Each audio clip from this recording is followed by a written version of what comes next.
Steelers Nation. Let's dive right into it. The Pittsburgh Steelers are pushing themselves to be better every day, striving for results that make us all proud. Before we get into today's topic, smash that like button to show your support for the team, and don't forget to subscribe for all the latest Steelers updates. Now let's talk about Saturday's tough loss to the Baltimore Ravens, 34-17. It was a game that not only impacted the standings in the AFC North, but also left us with some serious questions about the health of our team. The Steelers entered the game already missing 3 key defensive starters. Unfortunately, things got worse when Joey Porter Jr. went down early, joining Dante Jackson on the sidelines. That left us without our top 2 corners for most of the game. And while James Pierre and Corey Trice Jr. stepped in, the absence of Porter was felt deeply. Porter's knee injury, suspected to involve his PCL, is concerning. Coach Mike Tomlin shared an update on Sunday but didn't have much clarity to offer, saying, "The 2 guys that didn't finish yesterday's game, Joey Porter with a knee and Ben Skowronek with a hip, their availability remains questionable. I just don't have a lot of new information on those guys given that we just played last night and we're still in the process of assessing those things. Anybody that didn't make it out of the stadium yesterday on a 4-day turnaround is probably going to have a difficult time showing for this one." This suggests that Porter is unlikely to play against the Kansas City Chiefs on Wednesday. While there's hope his injury won't keep him sidelined for long, the uncertainty is enough to make fans uneasy. How are you feeling about the state of our secondary heading into such a critical game?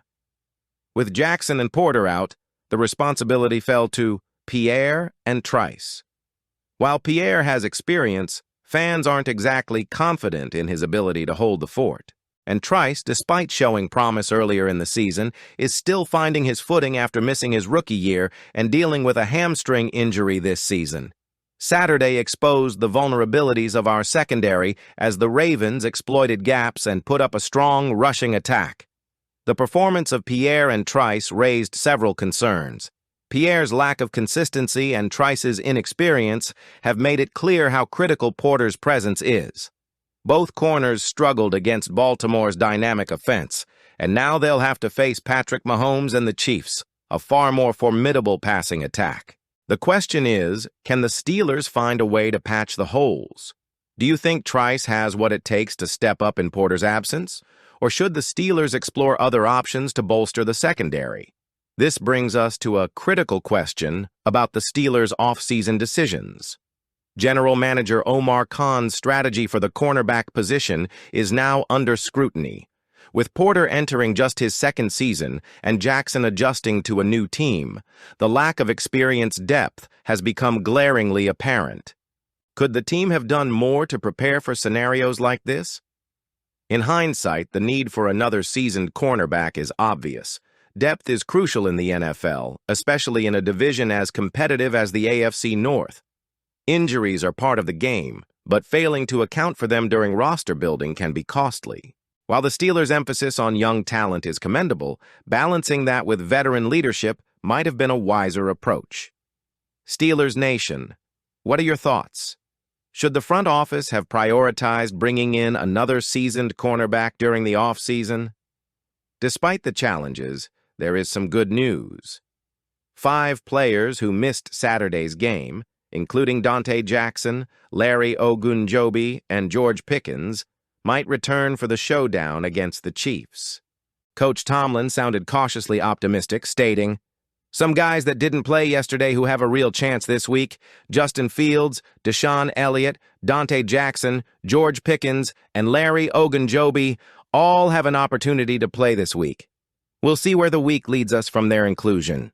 Having these players back would undoubtedly bolster the team, but the question remains, will it be enough to take down a high-powered Chiefs offense?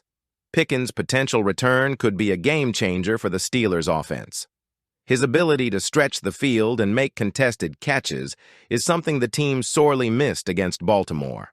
Similarly, Ogunjobi's presence on the defensive line would provide much-needed support against the Chiefs' versatile attack.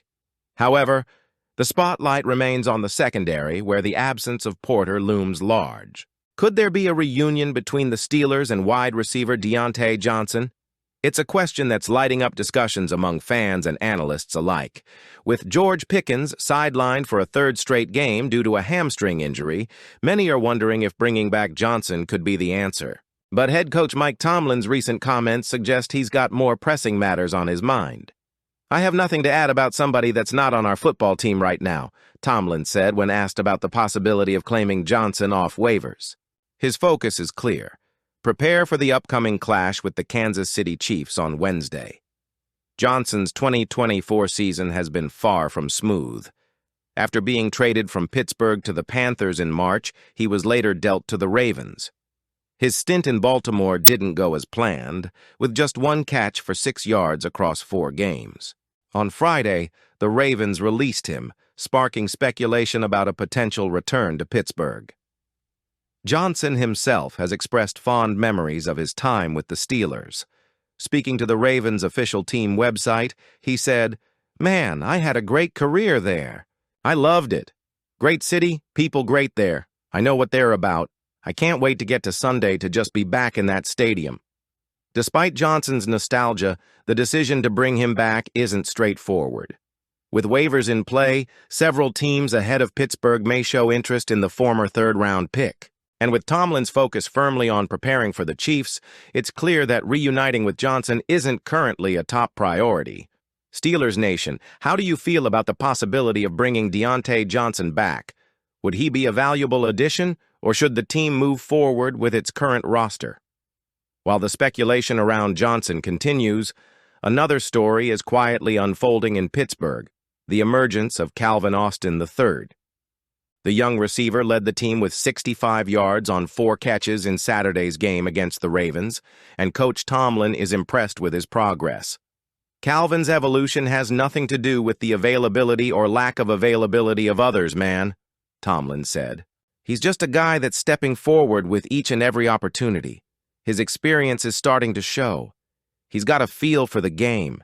He's competitive. He's playing fast. It's reasonable to expect that to continue." Austin's development could make the need for a reunion with Johnson less pressing. The young receiver is stepping up at a critical time, proving that he can handle the increased responsibility. His ability to stretch the field and make key plays adds a new dimension to the Steelers' offense. Steelers fans, what's your take on Austin's performance? Do you think he's ready to become a consistent playmaker for this team? Tomlin's dismissal of the Johnson speculation highlights a broader theme: focus. With the AFC North still up for grabs and a tough matchup against the Chiefs on the horizon, the Steelers can't afford distractions. Every decision, from player personnel to game strategy, must align with the team's ultimate goal: winning. Johnson's impressive career stats with the Steelers, 391 catches for 4,163 yards and 25 touchdowns over 5 years, speak for themselves. But the NFL is a forward-looking league, and the Steelers' current roster has shown resilience and potential. The emergence of young talents like Austin III and the continued development of the team's offensive and defensive units are reasons for optimism. The Steelers have faced adversity before, and their resilience has always been a hallmark of the franchise. This week, they'll need to dig deep and find a way to overcome their setbacks. The coaching staff's ability to adapt and maximize the available talent will be critical. Defensive coordinator Terrell Austin will need to craft a game plan that accounts for the weaknesses in the secondary while finding ways to pressure Mahomes and disrupt his rhythm. Offensively, Justin Fields' potential return adds another layer of intrigue. If healthy, Fields' mobility and playmaking ability could give the Steelers an edge. The offensive line's performance will also be under the microscope, as protecting Fields and opening up lanes for the run game will be essential to controlling the clock and keeping Mahomes off the field. Steelers Nation, let's hear your predictions. How concerned are you about Joey Porter Jr.'s injury? Do you believe the secondary can hold its own against the Chiefs without Porter? Should the front office have taken a different approach to off-season acquisitions? What are your expectations for Fields if he suits up on Wednesday? As we gear up for Wednesday's game, the Steelers face an uphill battle. With the AFC North still up for grabs, every game matters. The pressure is on, not just for the players, but also for the coaching staff to adapt and deliver results despite the setbacks. Steelers Nation, we need your voice more than ever. Drop your thoughts in the comments and let us know how you're feeling about the team's chances this week. And remember, your support means the world to us, so if you haven't already, hit that like button and subscribe to stay updated on all things Steelers. Together, we'll weather these challenges and keep the black and gold spirit alive. See you in the comments, Steelers fans. Let's talk about what it'll take to bring home that W on Wednesday.